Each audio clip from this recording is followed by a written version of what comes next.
Anda masih bersama kami dalam Kominfo Newsroom. Pemirsa, Presiden Joko Widodo bertemu dengan para atlet berkebutuhan khusus yang mengharumkan nama Indonesia menjadi juara umum di ASEAN Para Games di Istana Merdeka, Jakarta. Dalam pertemuan tersebut, Presiden menyampaikan rasa bangga rakyat Indonesia atas kerja keras para atlet di ASEAN Para Games ke-11 dan berharap bahwa Indonesia dapat berlanjut di ASEAN Para Games ke-12 dan 13.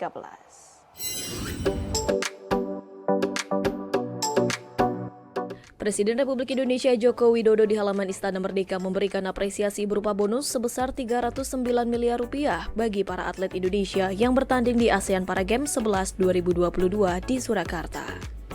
Bonus total 309 miliar rupiah tersebut untuk para atlet yang berhasil meraih medali dengan rincian.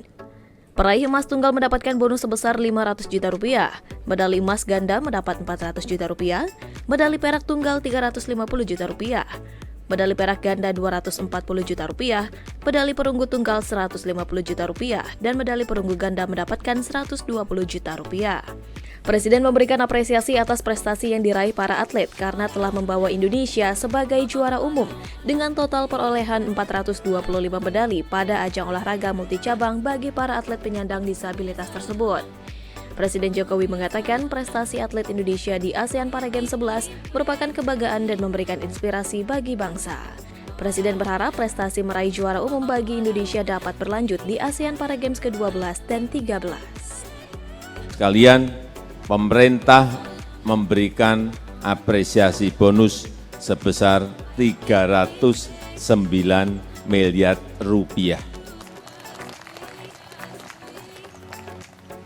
Nanti baginya seperti apa, Pak Menpora?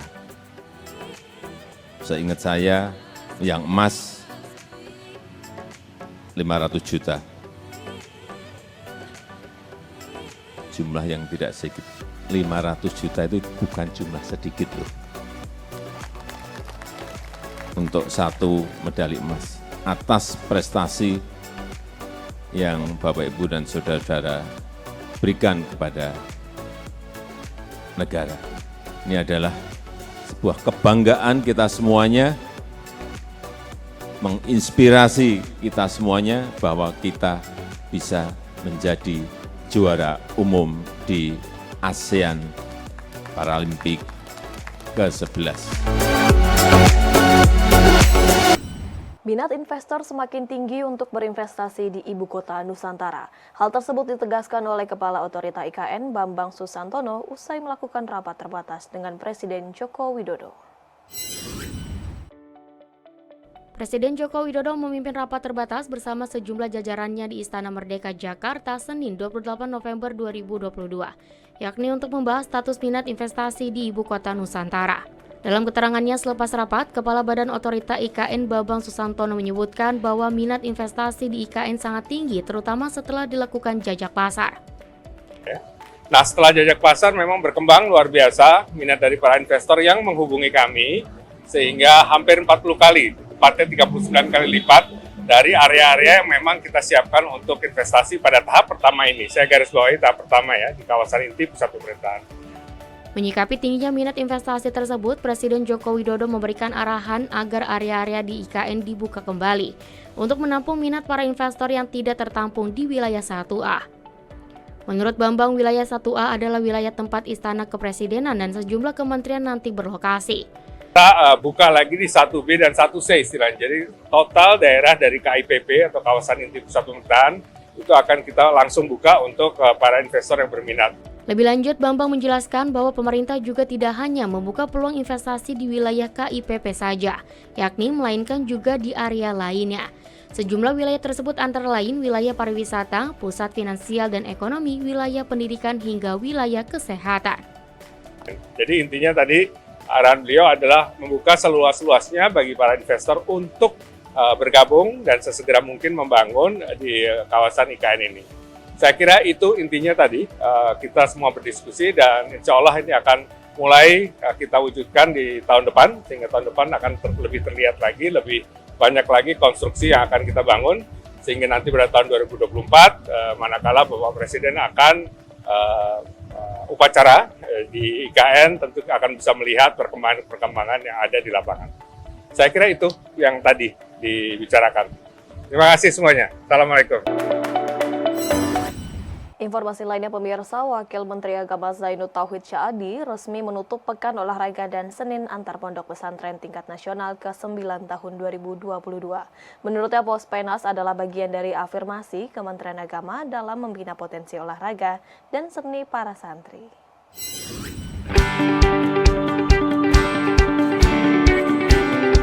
Pekan Olahraga dan Seni Antar Pondok Pesantren Tingkat Nasional atau Pospenas ke-9 tahun 2022 di Solo Benteng Vastenburg resmi ditutup oleh Wakil Menteri Agama Zainud Tauhid Sya'adi. Seremoni penutupan Pospenas ke-9 tersebut diikuti sekitar 4.000 peserta dan ribuan santri pengunjung. Dalam sambutannya, Wakil Menteri Agama berpesan zaman terus berubah dan santri harus siap menghadapi tantangan-tantangan baru masa kini. Selain itu, Wamenak juga turut memberikan selamat dan sukses kepada semua atlet santri yang telah mengikuti Pospenas ke-9 tahun 2022.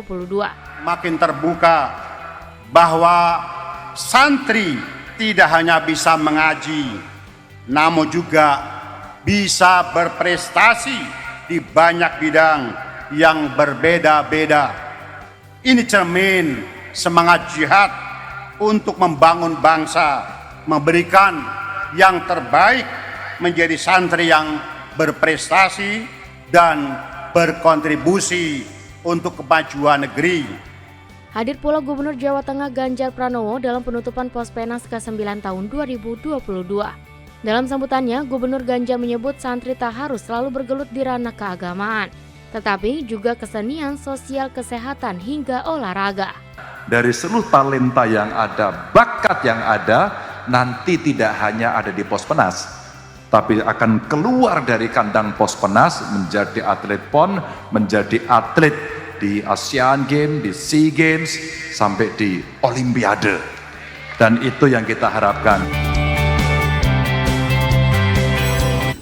Kepala Badan Nasional Penanggulangan Bencana Letjen TNI Suharyanto mengatakan terdapat 325 titik pengungsian pasca gempa di Kabupaten Cianjur, Jawa Barat. Suharyanto memastikan BNPB dan pihak terkait secara bertahap menambah pasokan tenda dan juga mendistribusikan logistik kepada masyarakat hingga menjangkau tempat terpencil.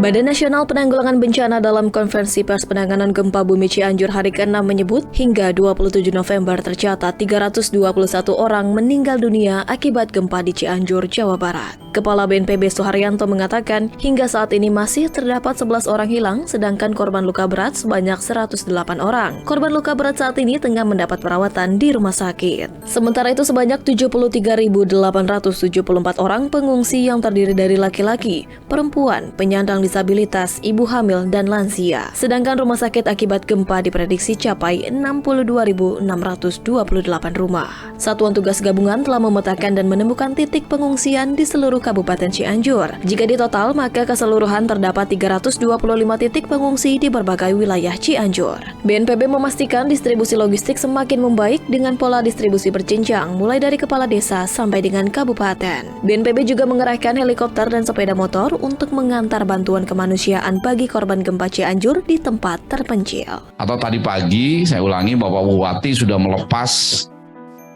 tim pendataan gabungan, baik dari unsur pemerintah daerah, unsur TNI Polri, dan dari perguruan tinggi.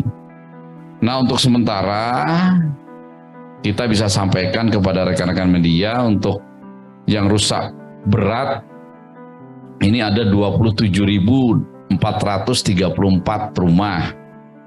Yang rusak sedang ada 13.070 rumah.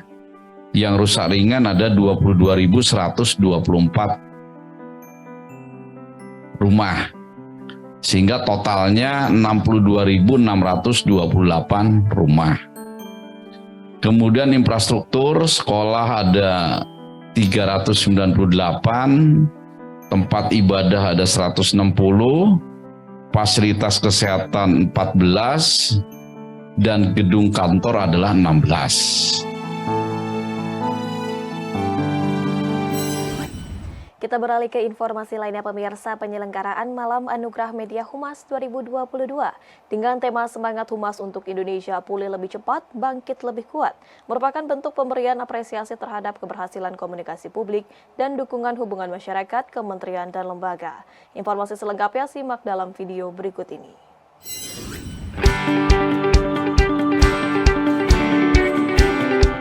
Kementerian Komunikasi dan Informatika Republik Indonesia melaksanakan Anugerah Media Humas 2022 yang diikuti oleh 195 instansi kementerian lembaga dan daerah se-Indonesia.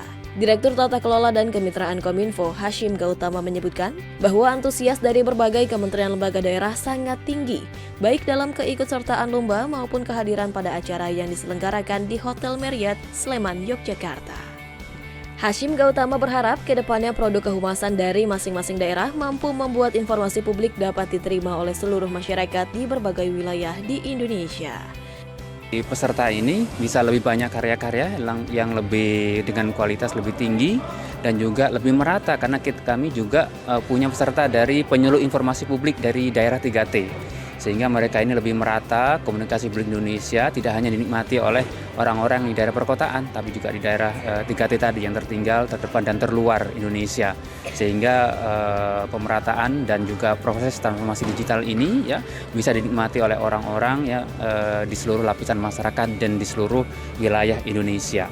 Dan ke depan ya kami akan lebih produktif lagi ya untuk bisa menyebarluaskan informasi ini kepada seluruh lapisan masyarakat. Terdapat 6 kategori yang diberikan pada AMH 2022, yakni media sosial, siaran pers, website, kampanye komunikasi publik, majalah internal, dan media audiovisual. Juara umum pada AMH 2022 ini yakni pemerintah daerah DKI Jakarta. Salah satu taktik produksi informasi yang digunakan DKI Jakarta adalah dengan menggunakan perspektif publik untuk menyampaikan program-program pemerintah. Kolaborasi, kreativitas, dan juga kami menggunakan perspektif publik untuk bisa menyampaikan materi-materi komunikasi ataupun program-program pemerintah. Ada berapa yang dibawa pulang? Alhamdulillah 6 jadinya dengan juara umum. Jadi kami menyabet 5 juara dari 6 kategori yang dilombakan. 4 juara terbaik 1, yang 1 masih terbaik 2. Tapi mudah-mudahan kita bisa mengejar ketinggalan. Dengan gelaran Anugerah Media Humas semakin memacu semangat berbagai instansi kehumasan yang ada di Indonesia untuk terus menghasilkan karya positif. Ya, jadi alhamdulillah kami dari Kementerian Kelautan dan Perikanan untuk Anugerah Media Humas tahun 2002 ini mendapatkan juara 1 untuk kategori in-house magazine pada tingkat kementerian, lembaga, BUMD, BUMN, dan bukan pemerintah daerah, tapi ini adalah satu penghargaan dan apresiasi yang perlu kita syukuri.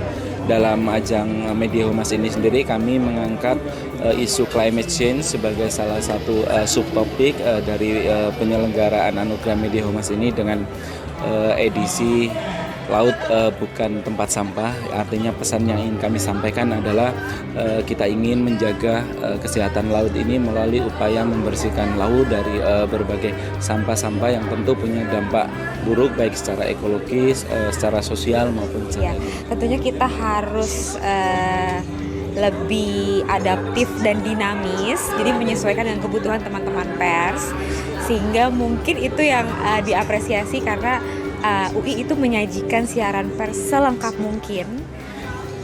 Begitu juga dengan dokumentasinya baik foto dan video, agar begitu diterima oleh teman-teman media itu mereka bisa melihat dari angle manapun gitu. Saya kira ini spesial bagi kami ya, karena semua nominator ataupun yang juara untuk Anugerah Media Humas khususnya kategori provinsi itu rata-rata dinominasi oleh daerah-daerah besar. DKI Jakarta, Jawa Timur, Jawa Barat, DIY sebagai tuan rumah. Itu daerah-daerah besar dengan anggaran yang besar, dengan personil yang besar, dengan peralatan yang baik. Nah, kalau kami di daerah, apalagi untuk ukuran Gorontalo yang APBD-nya hanya 1,7 triliun, tentu ini kecil gitu. Artinya kalau kita mau bandingkan anggaran, ya kami merasa seperti David dan Goliat lah ya. Kami ya samut melawan raksasa lah. Jadi kami harus merayakan pencapaian.